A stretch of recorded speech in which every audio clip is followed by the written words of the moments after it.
It is beautiful outside, perfect September day with lots of sunshine. Oh, would you look at Washington, huh?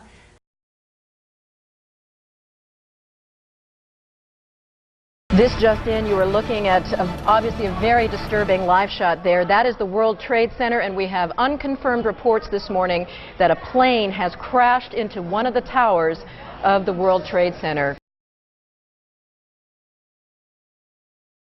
So go ahead and introduce yourself. Okay, I'm Allison, and I teach AP Government and AP Psych this year. I am Dr. Coleman. My name is Jessica Kirkland. I'm an English teacher at Rockridge. Hi everyone, I'm Miss Blessing. Hi, I'm Mr. McLean. I teach English here at Rockridge. My name is Everett Calloway. I teach biology here at Rockridge High. Hi, I'm Mrs. Corey, and I'm the FACS teacher here at Rockridge High School. I am Mr. Legg. I teach English at Rockridge High School. What do you remember about that morning before the news? Well, what's interesting for me for 9/11 was that was my first year teaching, so that was a tough day for me. I was at home. I just had my oldest daughter, and we were in the living room playing. So before the news, the morning was just a regular day. I was headed to school. I was a junior in high school. I remember it was just like every other normal day, a day in September, school had just started. So before the news, I don't remember much because that's the thing, is it was just a regular morning. I was teaching government, and somebody came in and said, "Hey, you're in a government class, turn on the TV." And I turned it on, and we saw that a plane had hit the building, and all of us thought, oh, it's an accident. And as we're watching, another plane comes in and hits it. Okay, so I was teaching at Loudoun County High School, and I walked into the main office when the second plane was hitting. And as I turned the news on, the second plane had just hit the building. My mom called and told me about the first plane, and while we were on the phone, I could hear her like gasp and exclaim as she was watching the news, the second plane hit.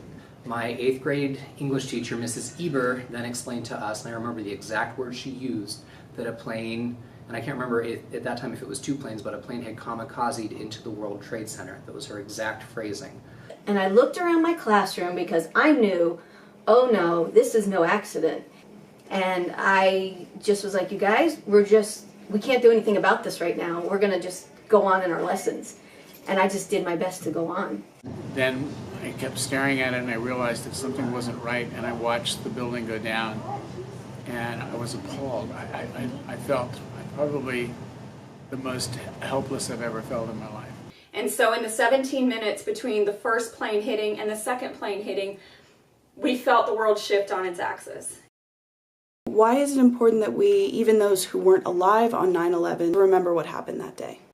You know what? It was a horrible tragedy. But you know what? Something magnificent came out of it. The patriotism. All of us came together. It was so loving. We cared so deeply about each other. Well, you definitely have to remember the sacrifice that those first responders, the people that got to the Twin Towers, the Pentagon, the field in Pennsylvania, the people that respond to that, the sacrifice they make. Our world's not safe like it used to be, and we have to be very vigilant about making sure that we know what's going on around us. Remember the sacrifice of the lives that were taken that day. If you get a chance, go to New York and see the memorial. It is a powerful memorial.